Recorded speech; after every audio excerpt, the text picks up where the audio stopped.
Political side के ऊपर जो डेवलपमेंट्स हैं उसकी तरफ आ जाएं तो बहुत बड़ी डेवलपमेंट्स हो रही हैं। इमरान खान ने एक जलसे के अंदर गुज़श्ता रोज़ कहा कि नवाज़ शरीफ पाकिस्तान आने वाले हैं और पूरा एक प्लान तैयार किया जा रहा है। आज जावेद साहब ने, उनके पार्टी से PMLN ने उसकी बाकायदा तस्दीक कर दी, जावेद लतीफ़ साहब ने, और कहा कि सितंबर में नवाज शरीफ पाकिस्तान आ रहे हैं। हमने PMLN के मुख्तलिफ जो लीडर्स हैं उनसे इस हवाले से बैकग्राउंड इंटरेक्शन किया और उनसे पूछा कि क्या पेशरफ्त क्या है, क्या कुछ ऐसा होने जा रहा है। तो बड़ी इंटरेस्टिंग एक सिचुएशन सामने नज़र आती है।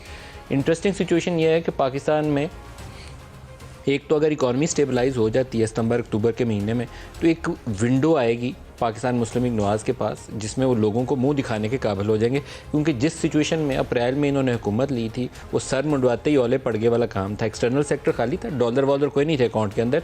तेल की कीमतें 80 से 125 पे चली गई थी, जिसको खान साहब 150 पे फिक्स कर रहे थे, वो 300 रुपये की कीमतें हो गई थी। बांग्लादेश ने अभी 50% इंक्रीज़ किया, वहाँ हंगामे हो गए, श्रीलंका में क्राइसिस आ गया, उसको एड्रेस करना था। Miftah did a good job, जितना भी अनपॉपुलर हो he did a good job, उसको क्राइसिस को अवॉइड करके आगे बढ़ना था, लेकिन महंगाई उससे बढ़ गई।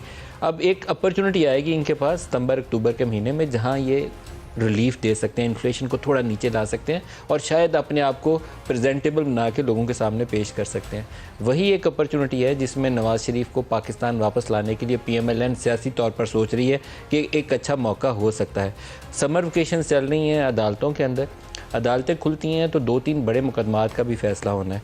उसमें से एक केस तो हमारा लास्ट टाइम ख्याल ये था कि जस्टिस आमिर फ़ारूक का एक ऑब्जर्वेशन थी अदालत के अंदर मरियम के वो ट्रस्ट डीड वाले इशू के ऊपर। मैं उसको दोबारा अगर गलत ना कोट कर दूं तो उन्होंने सवाल पूछा कि जिसने ट्रस्ट डीड दी है वो क्या उसको मानता है, तो जवाब दिया गया था नैब की जानिब से जी मानता है। तो उसने कहा जिसने साइन की है वो क्या वो उस ट्रस्ट डीड को मानती है, तो नैब की जानिब से जवाब दिया गया कि जी मानती है। तो उन्होंने कहा फिर ये नकली तो ना हुई, फिर तो ये असली हुई। तो इस ऑब्जर्वेशन के बाद तो मुझे लगता था कि उस केस का वो जो बखिए थे वो धेड़ चुकी है अदालत इस्लामाबाद हाई कोर्ट धेड़ चुकी है।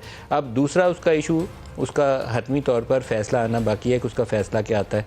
और एक वो जज अरशद मलिक वाला मामला है, वो भी बहुत टेढ़ा मामला है, उसके ऊपर भी अदालत को इसके बाद उसके ऊपर भी देखना पड़ेगा कि उसके ऊपर क्या करना है। ये दोनों चीज़ें समर वेकेशन अदालत के एंड होने पे आ रही हैं और ये अदालत को देखनी है और उसके बाद नून लीग ने अपनी पोजीशन लेनी है। It's not far away.